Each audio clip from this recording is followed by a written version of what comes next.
social media বা নিউজত এনেকুৱা কুৱেশ্যন বুকলেট এখন সাৰ্কুলেট হৈ আছে আৰু আমি এইটো কনফাৰ্ম কৰিলোঁ যে এইটো উপেন্দ্ৰ নেশ্যনেল একাডেমি চিমেণ্ট চাপৰি যিখন চেণ্টাৰ তাত ইছ্যু হোৱা কুৱেশ্যন বুকলেট কিন্তু আমি যিটো ইনিচিয়েল পুলিচ ইনভেষ্টিগেশ্যন তাৰ পৰা আমি এইটো কনফাৰ্ম হৈছোঁ আৰু ফাৰ্ডাৰ ডিটেইল ইনভেষ্টিগেশ্যন চলি আছে ইতিমধ্যে কেছ ৰেজিষ্টাৰ হৈছে ইন্সপেক্টৰ স্কুলছৰ ফালৰ পৰা আৰু ইয়াতে আমি যিটো গম পাইছোঁ যে মংগল সিং বসুমতাৰী নামৰ এজন তাতে যি আমাৰ কেমেৰামেন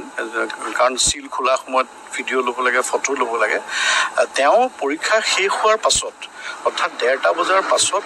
তেওঁ মানে তেনেকৈ স্কেন কৰি কাৰোবাৰ লগত শ্বেয়াৰ কৰিলে আৰু বস্তুটো আজি মানে ভাইৰেল হৈছে গতিকে এইটো এটা কথা আপোনালোকৰ জৰিয়তে মই ইয়াত এপিয়াৰ হোৱা সকলো মানে পৰীক্ষাৰ্থীক এইটো নিৰ্ভয় বা এইটো জনাব বিচাৰিছোঁ ইয়াত কোনো ধৰণৰ তেনেকুৱা হেৰি হোৱা নাই গতিকে এইটো পৰীক্ষা শেষ হোৱাৰ পাছত আৰু ইতিমধ্যে সেবাৰ পৰাও এটা ক্লেৰিফিকেশ্যন দিছে সেবাৰ পৰাও আপোনালোকে বিচাৰিলে আমি সেইটো দি দিম আৰু এইটো জনাইছে যে হয়তো ভৱিষ্যতে এতিয়া কুৱেশ্যন বুকলেটখন যিহেতু পৰীক্ষা হৈ যোৱাৰ পাছত এখন কনফিডেঞ্চিয়েল মেটেৰিয়েল হৈ নাথাকে সেইকাৰণে হয়তো ভৱিষ্যতে পৰীক্ষাত হয়তো সেবাই তেনেকুৱা এটা কনচিডাৰ কৰিব যে কুৱেশ্যন বুকলেট কেণ্ডিডেটক লৈ যাবলৈ দিব আমি যিজন ফটোগ্ৰাফাৰ আছিলে তেওঁ ভিডিঅ'গ্ৰাফাৰ হিচাপে তাত এনগেজ কৰিছিলে আৰু তেওঁৰ নাম হ'ল মংগল সিং বসুমতাৰী তেখেতক ইতিমধ্যে আটক কৰা হৈছে আৰু ইনভেষ্টিগেশ্যন তদন্ত চলি আছে ইয়াৰ লগত জড়িত যিসকল ব্যক্তি আছে আমি সেইসকলৰ বিৰুদ্ধে আইনমতে ব্যৱস্থা ল'ম আৰু ইতিমধ্যে যিটো ডিভাইচ তেওঁ ইউজ কৰিছিলে যিটো মোবাইলৰ পৰা এই কামখিনি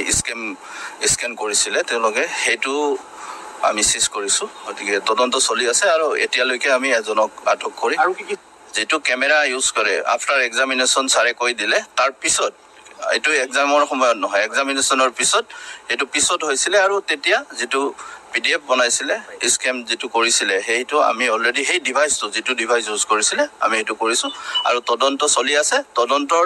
আপোনালোকে গম পাব প্ৰক্ৰিয়া আৰম্ভ হোৱাৰ লগে লগে যিসকল ইয়াত যদি কোনোবা আৰু ব্যক্তি আছে জড়িত সকলোখিনি এই তদন্তৰ আওতালৈ আহিব আৰু আইনমতে ব্যৱস্থা ল'ব